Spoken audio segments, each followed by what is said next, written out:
कि एक मित्र ने पूछा है कि आपने कहा कि प्रत्येक कर्म का फल तत्काल मिल जाता है।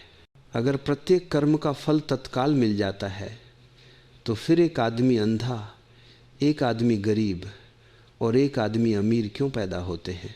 अगर तत्काल फल मिल जाता है तो ये कैसे संभव है? ये बात समझनी होगी। फल तत्काल मिलता है, लेकिन फल का जो असर प्रभाव है, जो छाप संस्कार है, वो बचा रह जाता है। हम जो भी एक ज़िंदगी में करते हैं उसका परिणाम उसी ज़िंदगी में मिल जाता है। जिस आदमी ने क्रोध किया उसे क्रोध का फल तुरंत मिला, परंतु उस क्रोध की छाप, उसका निशान उसके भीतर सूखी रेखा की तरह रह गया। यही संस्कार है। संस्कार को समझना जरूरी है। मान लीजिए इस कमरे में पानी गिरा दिया जाए, पानी बह जाएगा, धूप से सूख जाएगा, पर जो रेखा, जो निशान, जो दाग पानी के बहने से बन गया वह सूख जाएगा लेकिन रहेगा। वह पानी नहीं है पर पानी से बना है, इसलिए उसे पानी का संस्कार कहना गलत नहीं। ठीक यही बात हमारे मन पर लागू होती है।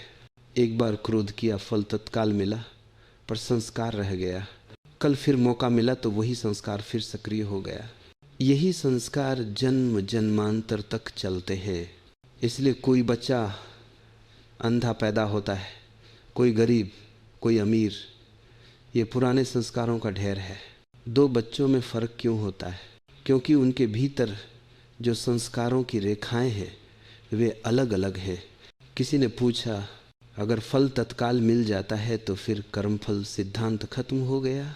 नहीं, कर्मफल तो तत्काल मिलता है, लेकिन संस्कार जमा होते रहते हैं और वही हमारे व्यक्तित्व को बनाते हैं।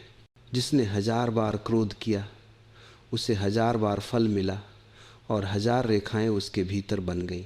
जिसने एक बार भी क्रोध नहीं किया उसके भीतर वह सूखी रेखा बनी ही नहीं। यहाँ गलती यह है कि लोग समझते हैं अगर अभी कोई गरीब है तो यह तुरंत पिछले जन्म की सजा है। नहीं, गरीबी या अमीरी तो परिस्थितियों से भी आती है, लेकिन आदतें, झुकाव, प्रवृत्ति, टेंडेंसी, ये पिछले संस्कारों का परिणाम है।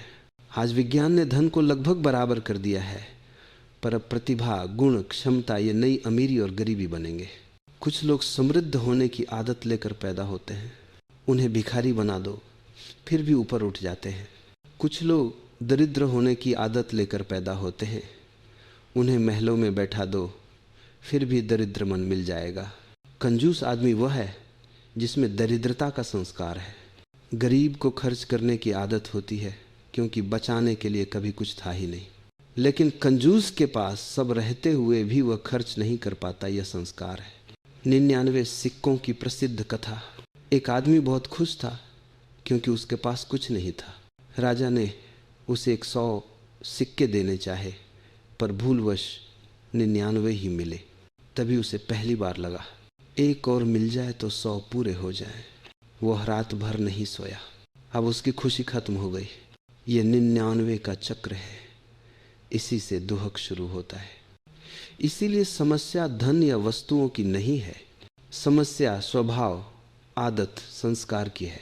अब वैज्ञानिक कहते हैं हर समाज में 5% लोग प्रतिभाशाली होते हैं। ये नियम सिर्फ मनुष्य पर नहीं, जानवरों, पक्षियों, पौधों, पेड़ों, मछलियों सब पर चलता है। चूहों पर प्रयोग हुए 5% ऊपर उठते हैं। कबूतरों पर प्रयोग हुए 5% ही चिट्ठी सही जगह पहुंचाते हैं। पेड़ों में 5% वृक्ष जंगल के ऊपर तक उठते हैं। जेलों में, राजनीति में, धर्म में, हर जगह यही 5% लोग नेतृत्व करते हैं।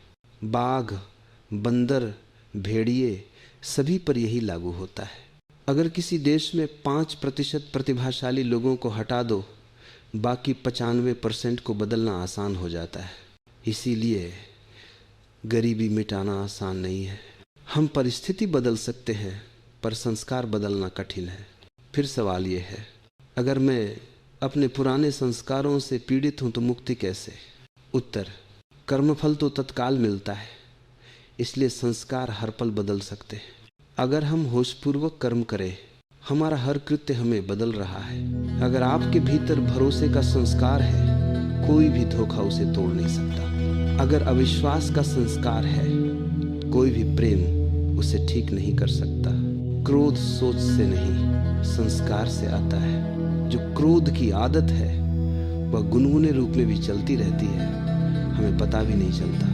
हम अपने ही बनाए हुए कारागृह में फंस जाते हैं। इसीलिए समझना जरूरी है, कर्म का फल तत्काल मिलता है, संस्कार रह जाते हैं और संस्कार ही अगले जन्म का व्यक्तित्व बनाते हैं।